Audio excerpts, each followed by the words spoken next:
In this lesson, we'll be talking about the different types of I/O, input and output, and how to redirect that I/O. There are three default types of input and output. They are standard input, standard output, and standard error. By default, standard input comes from the keyboard, and standard output and standard error are displayed to the screen. Each one of these I/O types is given a file descriptor.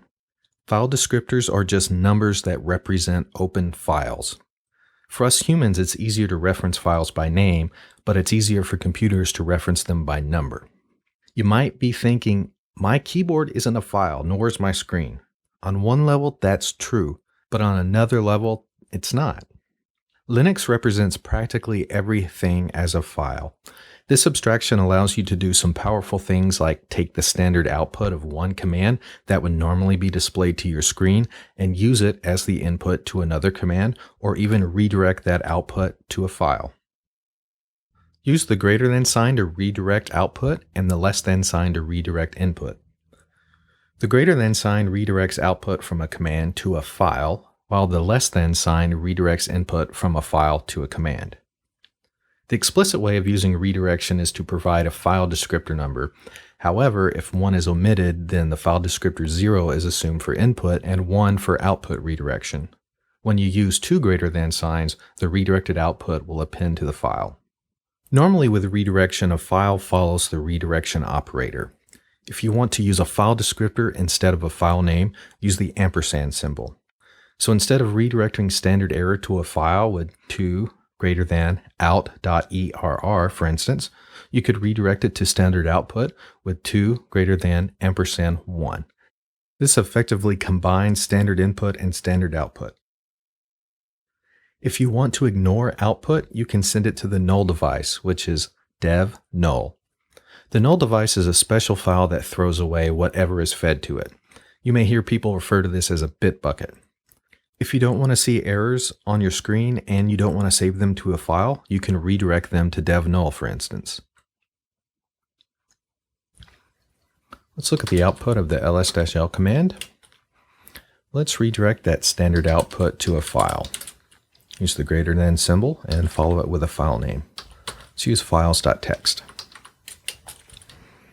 So if we look at the contents of files.txt, we'll see that it has the output of ls-l.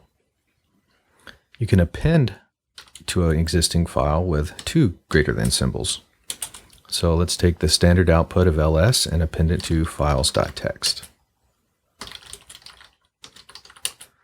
We can see that this is the ls-l output from earlier, and then at the bottom is just the ls output.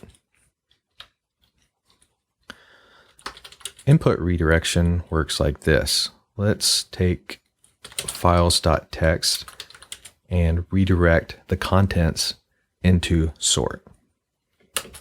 And you see that sort was run on the command. This is really equivalent to sort files.txt, but this is another way to do it. File descriptor 1 is assumed for output redirection and file descriptor 2 is assumed for input redirection. So this is the same.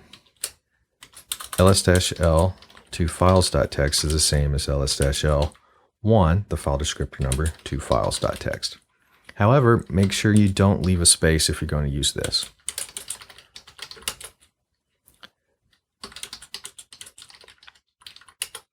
Input and output redirection can be combined. So let's use files.txt as the input for sort command.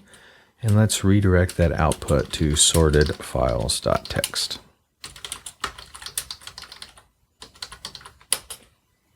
And you can see that that worked. When a program encounters an error, it reports its findings on standard error. File descriptor 1 is for standard output, while 2 is for standard error. File descriptor 1 is the default descriptor for output redirection. So this can mean that not all of the output generated by a program is captured by default. Let's look at this example.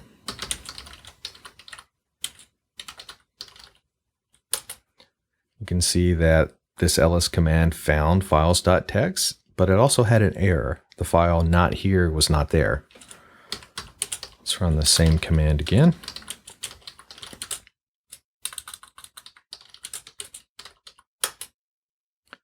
So in this situation, file descriptor 1, standard out, was redirected to the file called out.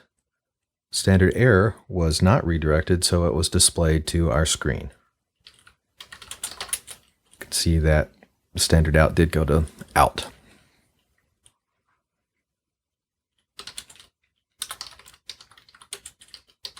Let's redirect standard error into out.err.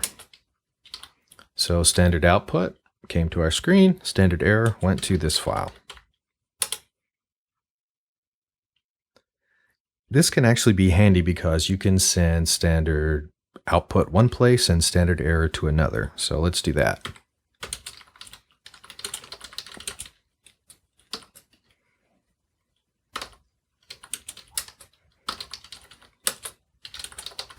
That's standard out, and this is standard error. And you could use that for an error log, for instance.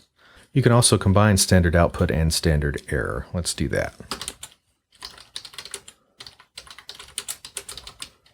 Redirect output to out.both.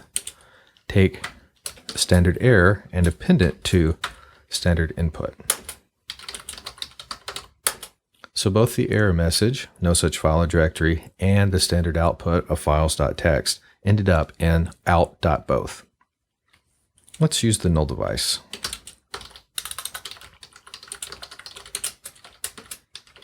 If you want to ignore errors, you can send the errors to dev null, or send standard output to dev null.